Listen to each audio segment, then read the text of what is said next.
Hello everyone, welcome in commerce pride. ये हमारा 1.4 जो बिज़नेस की फर्स्ट यूनिट, इसके बाद हमारी कंप्लीट हो जाएगी बिज़नेस रिस्क। ठीक है, तो अब हम बात कर रहे हैं। बिज़नेस को हमने दो पार्ट में डिवाइड कर दिया, बिज़नेस प्लस में रिस्क। तो बिज़नेस क्या होता है? जिनका मेन मोटिव क्या हो, पैसा कमाना, जहाँ पर परचेज एंड सेल की जाती है गुड्स एंड सर्विसेज की, करते हैं ना। और ये क्या होना चाहिए? कंटिन्यू नेचर में होना चाहिए। जब हम लोग बिजनेस का कर रहे थे, उस टाइम भी हमने किस चीज़ के बारे में बात करी थी? हमारे रिस्क की। एक लाइन यूज़ करी थी, मोर प्रॉफिट मोर रिस्क। जितना ज़्यादा आप रिस्क बियर करोगे, उतना ज़्यादा आपको क्या मिलेगा?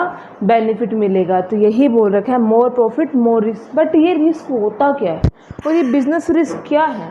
तो रिस्क क्या होता है? बिजनेस हमको समझ आ गया क्या है, बिजनेस प्लस में रिस्क है ना, तो बिजनेस हमारा क्लियर हो गया। बात आती है रिस्क की। तो रिस्क क्या है? अनसर्टेनिटी होना। कि नॉर्मल रिस्क की बात करें, भाई हम यहाँ बैठे हैं, खड़े हैं, ऊपर से पंखा नीचे गिर गया तो ये क्या हो जाएगा? रिस्क ही है। ठीक है ना। तो मतलब कुछ भी हो सकता है रिस्क। रिस्क का मतलब कोई भी चीज़ होने की संभावना। जस्ट लाइक या तो आपको प्रॉफिट होगा या आपको क्या होगा?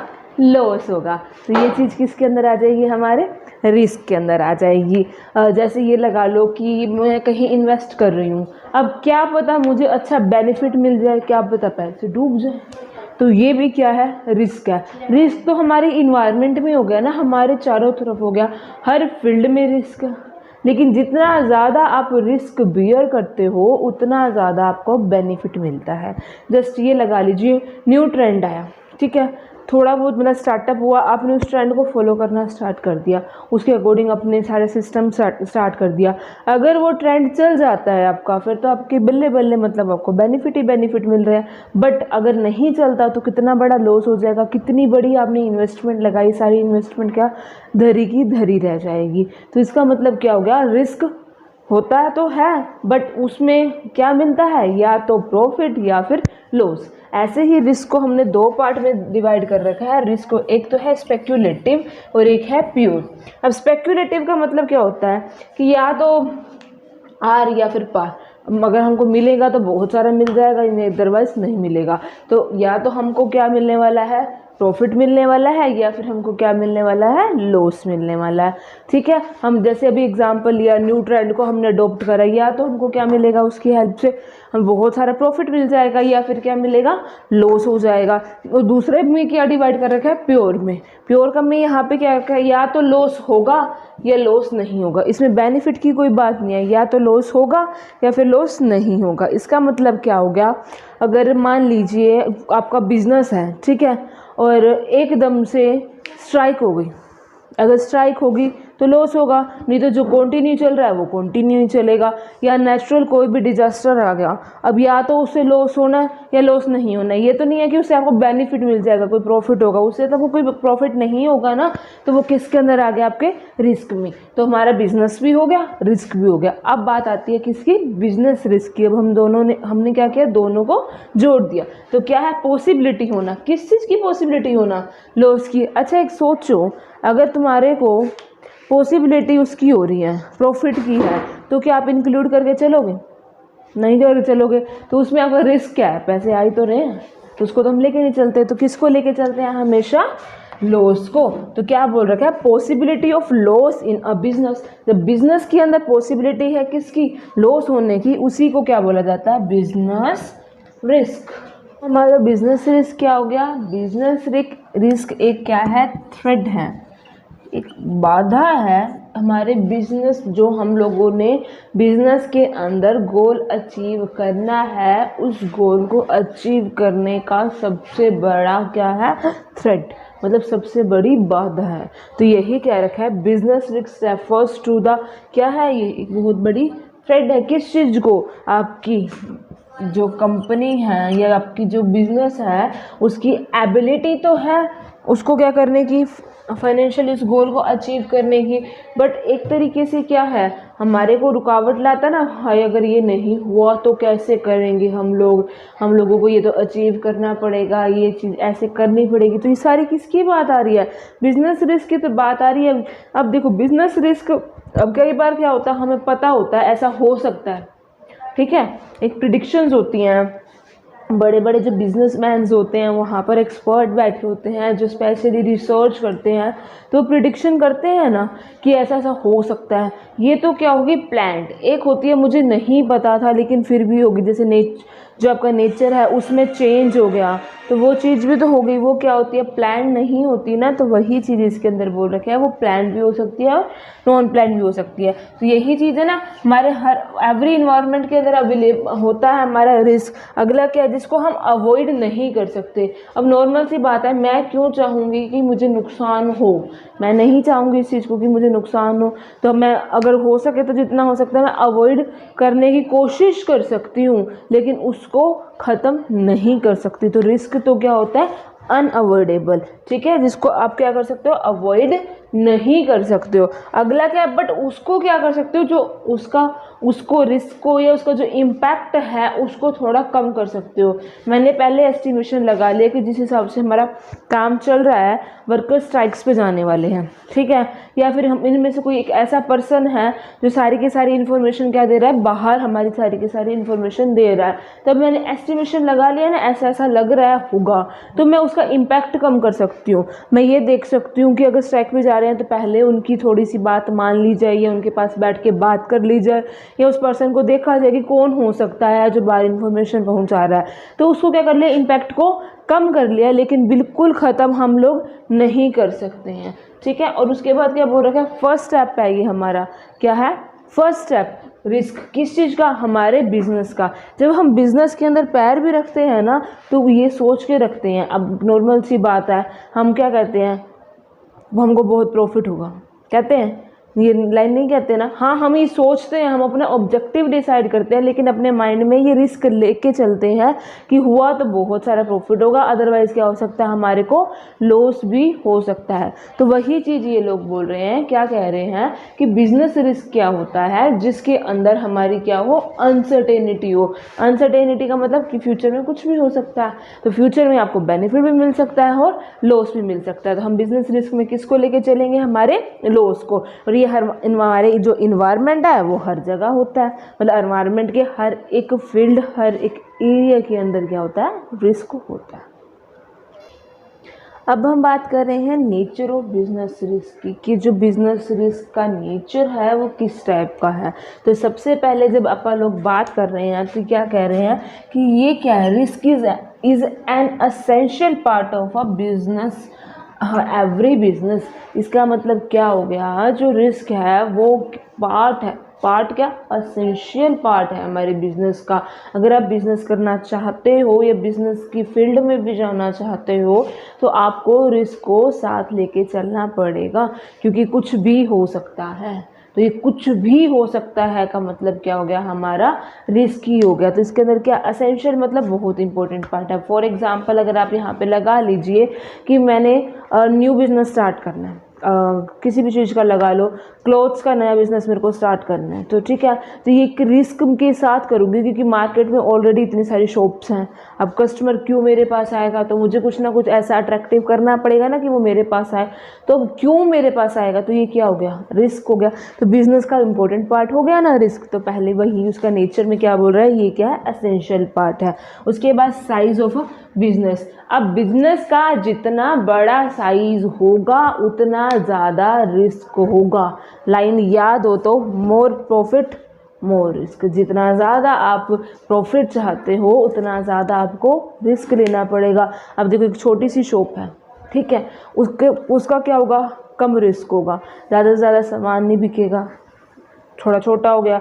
अब उसे थोड़ी सी बड़ी शॉप पे आ जाओ, शोरूम्स पे आ जाओ, उससे ज़्यादा, क्योंकि उसको ट्रेंडी भी सारी चीज़ें चाहिए, उस पर इन्वेस्टमेंट भी ज़्यादा लगेगी। अब इन्वेस्टमेंट ज़्यादा लगी तो रिस्क भी ज़्यादा हो गया। अब उससे बड़ी कंपनी पे आ जाओ तो क्या हो रहा है, जैसे पहले शॉप से अब उस शोरूम से कंपनीज, फिर उससे हायर हो गई। तो ये सारे साइज़ पे तो डिपेंड हो रहा है ना। तो यही तो कह रहा है, जितना ज़्यादा बिजनेस का हमारा साइज़ होगा उतना ज़्यादा रिस्क होगा। उसके बाद क्या बोल रहा है, रिस्क डिपेंड करता है nature of a business. Business का नेचर कैसा है ये भी डिपेंड करता है। बिजनेस के नेचर का मतलब क्या है, अब नॉर्मल सी बात है, अगर ये लगा लो, ये मार्कर का मैं बिज़नेस करती हूँ, चाहे सर्दी हो चाहे गर्मी हो, मुझे पढ़ाना तो मार्कर तो मुझे चाहिए ही सही। क्या मैं ये देखूँगी ना तो बहुत ठंड है, मैं मार्कर नहीं लेकर आती।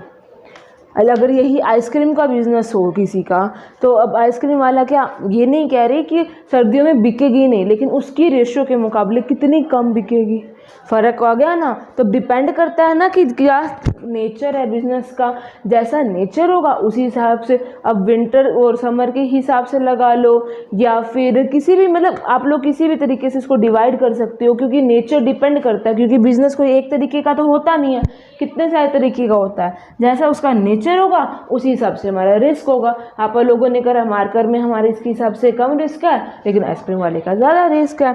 उसके बाद क्या कर रखा है, risk is result of uncertainty. जो हमारी अनसर्टेनिटी है, हमें नहीं पता फ्यूचर में क्या होने वाला है, उसका ये क्या है, रिजल्ट है। क्योंकि रिस्क ही तो बताएगा ना कि एक्चुअल में हुआ क्या, वही बात होगी। तो ये क्या हो गया, रिजल्ट हो गया। मैंने कोई क्या करा, मुझे पता है कि फ्यूचर में क्या होना है, मुझे नहीं पता, लेकिन मैंने कहा मैं तो रिस्क बियर करूँगी और मैं ये चीज़ ट्राई करूँगी कि हो सकता है अब नहीं तो कुछ टाइम बाद हम सक्सेस हो जाए। तो इसकी में हमने क्या किया, रिस्क उठाया। अब छोटी सी बात ये लगा लो, अभी अपना नया चैनल स्टार्ट हुआ तो ये रिस्क है ना। अब तुम लोग चाहो तो चांद तक पहुंचा दो, डिपेंड्स अपॉन यू ना। तो वही चीज़ है, क्या है, अनसर्टेनिटी। उसके बाद क्या है, प्रॉफिट कंसीडर। अब नॉर्मल सी बात है, प्रॉफिट के पीछे भी रिस्क छुपा हुआ है, बिल्कुल। क्योंकि मैं क्या चाहती हूँ, मेरा बिजनेस है तो मुझे क्या मिले, प्रॉफिट मिले। हमारा मेन मोटिव ही क्या होता है, पैसा कमाना होता है ना। बिजनेस का मेन मोटिव क्या होता है, earning more to more profit. तो उसके पीछे भी तो अनसर्टेनिटी है ना, उसके पीछे भी तो रिस्क है। अब एक बिजनेसमैन दिन रात मेहनत कर रहा है, उसको पता है कि मुझे आज नहीं तो कल बेनिफिट मिलेगा, बट किसको लेके चलेगा, रिस्क को। क्योंकि हमने अभी पढ़ा था, हम रिस्क को अवॉइड नहीं कर सकते, सिर्फ क्या कर सकते हैं, मिनिमाइज। तो हमारे प्रॉफिट में भी वो क्या होगा, ऐड होगा। समझ आ गए नीचे। अब हम बात कर रहे हैं उसके कॉजेस की, कि बिजनेस रिस्क होने के क्या क्या कारण हैं। तो बिजनेस रिस्क होने के कारण के अंदर हम किसको लेके चलेंगे, पहली बात कर रहे हैं नेचुरल कॉजेस, उसके बाद क्या है हमारे ह्यूमन कॉजेस, थर्ड हमारा क्या है इकोनॉमिक कॉजेज, और उस अगला क्या हो जाएगा, अदर कॉजेज। तो चार हमने कॉजेज में डिवाइड कर रखे हैं। तो सबसे पहले बात कर रहे हैं नेचुरल कॉजेज। नेचुरल कॉजेज कौन से होते हैं, जो नेचर के द्वारा दिए गए हैं। इसमें ह्यूमन का कोई रोल नहीं है, ह्यूमन ना उसको ठीक कर सकता, ना ही वो उसके अंदर कोई रिस्क ले, मतलब कि उसको रिस्क को कम कर सकता। ये क्या है, नेचर क्या है। तो यही तो बोल रखे beyond the power of man, man की पावर से बाहर है। जैसे एग्जांपल दे रखे हैं जियोग्राफिकल चेंज। अब देखो एरिया वाइज नेचुरल रिसोर्सेज हमारे अलग अलग होते हैं, तो उसके हिसाब से हमारा रिस्क भी क्या हो जाएगा, ज़्यादा हो जाएगा। तो ये जियोग्राफिकल एरिया हो गया ना। अब नॉर्मल सी बात है कि मुझे किसी चीज़ की प्रोडक्शन करनी है, ठीक है, एग्रीकल्चर में लगा लो, तो मुझे ये देखना पड़ेगा ना कि कौन सी जगह है, मैं वहाँ पे प्रोडक्शन किस तरीके से कर रही हूँ। जैसे ये लगा लो कि मुझे चावल की खेती करनी है, तो मुझे ये देखना पड़ेगा ना कि पानी कहाँ पर ज़्यादा होगा। तो जो जियोग्राफिकल एरिया के हिसाब से मैं डिवाइड कर सकती हूँ, या वहाँ पर क्या रिसोर्सेज अवेलेबल हैं, तो उसी हिसाब से हमारा क्या हो जाएगा, रिस्क हो जाएगा। सेकंड क्या है, सीजनल चेंज। अब विंटर से समर आ रही है, समर से विंटर आ रही है, तो ये सीज़न के अंदर चेंज हो रहा है, तो हमारा उसी हिसाब से बिजनेस के अंदर भी तो रिस्क आएगा ना, हमारा फ्लक्चुएट होगा बिजनेस ऑब्वियसली। अगला क्या बोल रखा है, जियोग्राफिकल एरिया, वही हो गया जियोग्राफिकल एरिया। तो जियोग्राफिकल एरिया का अभी तो बात करी थी, एरिया वाइज हम लोग क्या करेंगे, डिवाइड करते हैं। उसके बाद क्या, अदर नेचुरल। कोई भी नेचुरल क्लाइमेट में आ गया, बाढ़ आ गई या फिर बिजली गिर गई, मतलब कोई भी ऐसे जो नेचुरल डिजास्टर में हो जिसे आप कंट्रोल नहीं कर सकते हो, वो रिस्क किसके अंदर आता है, आपके नेचुरल में। तो हमने तीन लिए, एक हमारा जियोग्राफिकल, दूसरा हमारा सीजनल, और तीसरा हमारा अदर नेचुरल क्लाइमेट। तो तीनों के तीनों समझ आए। ये हमने एरिया वाइज ले लिया, ये हमने सीजन वाइज लिया, और ये जो नेचुरली जो हमारे डिजास्टर्स आते हैं हमने उस चीज़ को इंक्लूड कर लिया। उसके बाद हमारा अगला आता है ह्यूमन कोज। ह्यूमन कोज का मतलब क्या हो गया, ह्यूमन के कारण जो भी हमारे को प्रॉब्लम्स आ रही हैं, तो ह्यूमन के कारण मतलब इसके अंदर सबसे इंपॉर्टेंट रोल कौन प्ले कर रहा है, ह्यूमन। तो उसमें यही तो बोल रखा है, man has a important role to play in a creating business risk. तो बिजनेस रिस्क को क्रिएट करने में सबसे इम्पोर्टेंट जो रोल प्ले कर रहा है यहाँ पर कौन कर रहा है, ह्यूमन कर रहा है। तो इसमें सबसे पहला क्या ले रखा है, वर्किंग केयरलेस। अगर मान लो मुझे काम करना है और मैं केयरलेस तरीके से करूँगी तो मुझे लॉस हो रहा है, तो ये किसकी वजह से हो रहा है, मेरी वजह से ही तो हो रहा है ना। तो वही बात है कि केयरलेस हमको नहीं करनी है। तो हमारे लिए ये क्या हो गया, एक तरीके से रिस्क क्रिएट हो गया भाई, हाँ क्या होगा हमारा। उसके बाद लगा लो यहाँ पर क्या, डिसऑनेस्टी ऑफ एम्प्लॉय। अब फॉर एग्जांपल ये लगा लो कि एक पर्सन है, ठीक है, एक्स एक पर्सन है, वो मेरी कंपनी में एम्प्लॉय है, उसने सारा काम सीख लिया, सारी ट्रेनिंग ले ली और सारी की सारी इन्फॉर्मेशन गेट कर ली, और मेरे साथ जो कॉम्पिटिटर है उसी कंपनी में जाके सारी की सारी इन्फॉर्मेशन दे दी, वहाँ से भी प्रॉफिट गेट कर लिया, हम मेरे यहाँ से वर्क कर रहा है तो यहाँ से भी उसको सैलरी मिल रही है। तो ये क्या हो गया, डिसऑनेस्ट हो गया ना एम्प्लॉय हमारा। तो वही चीज़ हो गई ना। तो अब उसको पता चल गया, तो कॉम्पिटिशन भाई हम लोग क्या कर रहे थे, तो वो हमसे एक स्टेप आगे चलेगा, तो हमारे पे रिस्क क्रिएट हो गया ना। तो वही डिसऑनेस्टी ऑफ अ एम्प्लॉय भी, जो एम्प्लॉय है वो किसी भी तरीके से क्या दिखा रहा है, डिसऑनेस्टी दिखा रहा है।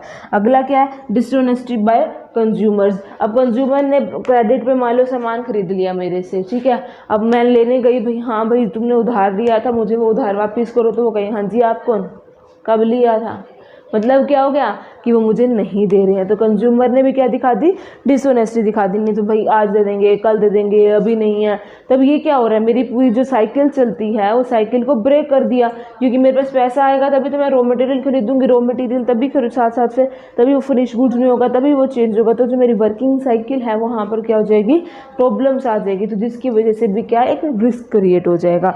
लास्ट है स्ट्राइक एंड लॉकआउट। अगर मान लो अब एक तो होता है कि अब एम्प्लॉयज़ के साथ एक्सप्लोटेशन हो रहा है तो वो स्ट्राइक कर रहे हैं, एक बेफजूल की बात पे कर रहे हैं। तो अगर वो स्ट्राइक करते हैं तो मेरा क्या हो गया, एक बिजनेस तो क्या हो गया, एक बार के लिए रुक गया, तो मेरा पूरा वर्किंग कंडीशंस, वर्किंग का जो चल रहा था काम, वो सारा के सारा रुक जाएगा, स्ट्राइक हो जाएगी। तो ये भी तो एक रिस्क है ना मेरे लिए, कि मेरा काम रुक गया तो मेरा प्रॉफिट भी रुक जाएगा, सही बात है ना। उसके बाद क्या है, इकोनॉमिक कोज। इकोनॉमिक का मतलब क्या होगा, यहाँ किसकी बात कर रहे हैं, इकोनॉमिक्स की बात कर रहे हैं, जिसके अंदर हम किसकी बात करेंगे, जैसे फैशन में चेंज होना, ये हमारी जो इकोनॉमी चल रही है, फैशन में चेंज होना, प्राइस में चेंज होना, कॉम्पिटिटर कोई नई चीज़ ले आया, तो ये सारे किसके अंदर आ जाएंगे, इकोनॉमिक्स में। तो वही है जो चेंज आ रहा है किसके अंदर, किस प्लेस के अंदर, मार्केट के अंदर।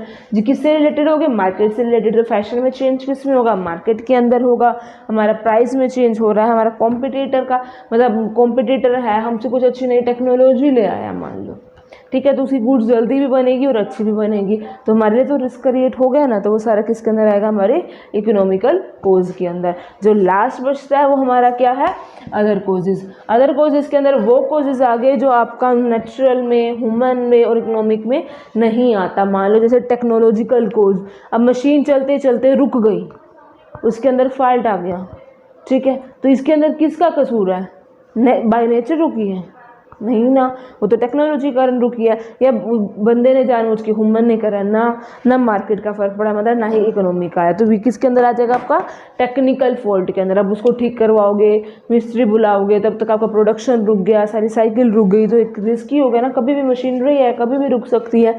तो वही क्या आ गया, आपके टेक्निकल फॉल्ट। या उसके बाद या ये लगा लो कि अपनी टेक्नोलॉजी चेंज हो गई, टेक्निकल के अंदर तो वही हो गया ना, टेक्नोलॉजी के अंदर तो क्या हो गया, आपके टेक्नोलॉजी चेंज होगी। पहले जैसे बैंकिंग का आप एग्जांपल लेते हैं, पहले बैंक में सारा हम रिटर्न में वर्क करते थे, उसके बाद कंप्यूटराइज्ड आ गया, अब सारे के सारे जितने भी कंप्यूटर्स हैं आपस में कनेक्टेड हो जाते हैं, हम कहीं से भी इंफॉर्मेशन ले सकते हैं। तो वो सारी चीज़ें क्या आ गई, एडवांस आती जा रही है ना, जो टेक्नोलॉजिकल कोर्स। अभी मैकेनिकल की बात कर रहे थे, भाई वो ख़राब हो गया तो वो किसके अंदर आ गया, आपका मैकेनिकल कोर्स। या फिर ये लगा लो कि मैनेजर था, उसने जो पॉलिसी बनाई, जो रूल्स एंड रेगुलेशंस बनाए, वो रूल्स एंड रेगुलेशन या जो पॉलिसी है वो अच्छे से काम नहीं करी, नहीं प्रॉपर हमारे बिजनेस में सेट हो पाई, जिसकी वजह से हमारा काम रुक गया या किसी भी तरीके से हमारे को नुकसान हो गया। तो सारा रिस्क किसके अंदर आ जाएगा, अदर में। तो ये हमारा लास्ट टॉपिक था, इसका क्या कोजेस। हमने बिजनेस रिस्क भी पढ़ लिया, उसके कोजेस भी पढ़ लिए, इसका नेचर भी पढ़ लिया। अब आपकी जो फर्स्ट यूनिट है वो अब कंप्लीट हो गई है, ठीक है। और जो भी प्रॉब्लम हो कमेंट सेक्शन में ले सकते हो, और वीडियो अगर पसंद आए तो उसको लाइक करो, शेयर करो, सब्सक्राइब करो।